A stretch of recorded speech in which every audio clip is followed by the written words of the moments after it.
especially on Delmarva, it is really every day that we just love to celebrate and thank our law enforcement officers, all of our first responders. Some, though, just have a little more, something. Little something that makes them special. Yeah, some we just have to celebrate because they really just give back to our community so much.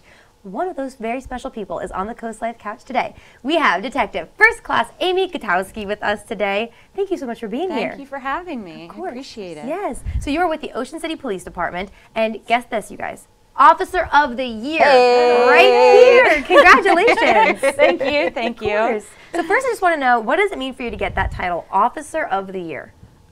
So I'm really appreciative of it, but I'm also a little overwhelmed. Sure. I'm not someone that really handles compliments well, so I'm learning how to be gracious. But I guess the biggest thing that I really appreciate is all of the people that are, coming to say congratulations. It means a lot to have people that I look up to, telling me that they think I deserve it, or whatever the case may be. So that means a lot to me. Oh, I bet. Yeah. So tell us a little bit about your background. I want to kind of go before you became a cop. Where are you from, and then how did you get into policing?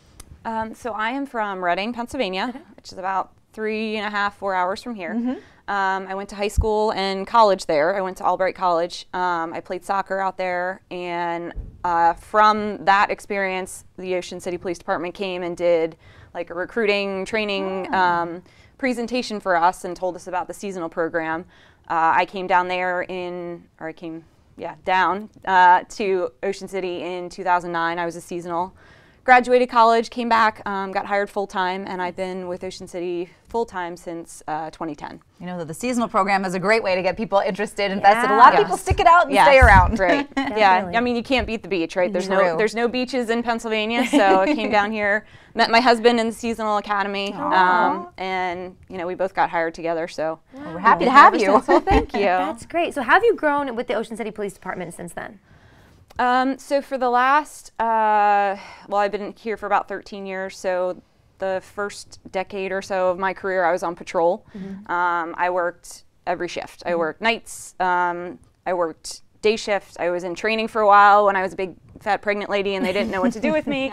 So I did backgrounds and stuff like that here and there. And then most recently, probably in the last 3 years or so, I've been in the major crime section of the Criminal Investigation Division. That sounds interesting. What goes into major crimes? So our detectives handle the higher value property crimes and then the more serious crimes against persons. Sure. Okay. But does that include, I don't want to get too graphic here, is that like murder?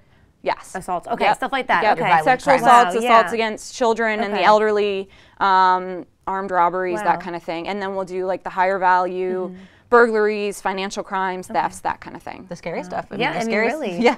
Right. It's pretty intense. What do you do every day to kind of keep a positive attitude and to, it seems like you really love your job even though you're seeing some really tragic things in our area. So what do you do to keep up with that? I guess more than anything, I kind of try and think about the people that I'm working for, I guess, and I guess that sounds a little cliche, but my job is to make the best of a bad situation.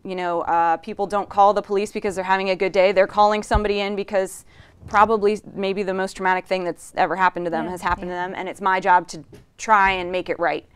So that's where I kind of get my motivation to keep moving forward. It's my job to not only represent my department, but to do the best possible job that I can for them, to give them a sense of justice. Definitely. Well, you're representing the department and just Delmarva as a whole very well. Oh, well, We're very lucky to have you. Before we let you go, Amy, I'm just curious. I bet you're going to inspire a lot of people out there. Do you have any advice for someone that is looking to become a police officer? I guess the biggest thing that I'll say is to have confidence in yourself. I'm a different person today than I was when I started this job. I was very apprehensive, and I've kind of found myself in this profession. So don't be afraid to try something, even if you don't think that you're, the best suited for it, because I may not have been when I started. But now I'm sitting here Officer of the Year and talking to you guys. So I think it means a lot to just keep moving forward and keep doing your best. And as long as at the end of the day you can look at yourself in the mirror and said you tried your best, that's really all anybody can ask for. So that's great advice. Well, congratulations on all of your success and an Officer of the Year, of course. Thank you for being here today. Thank you. I appreciate it. Thank you for keeping us all safe. Oh, yes. Thank you, guys. It's not an easy task, I'm sure.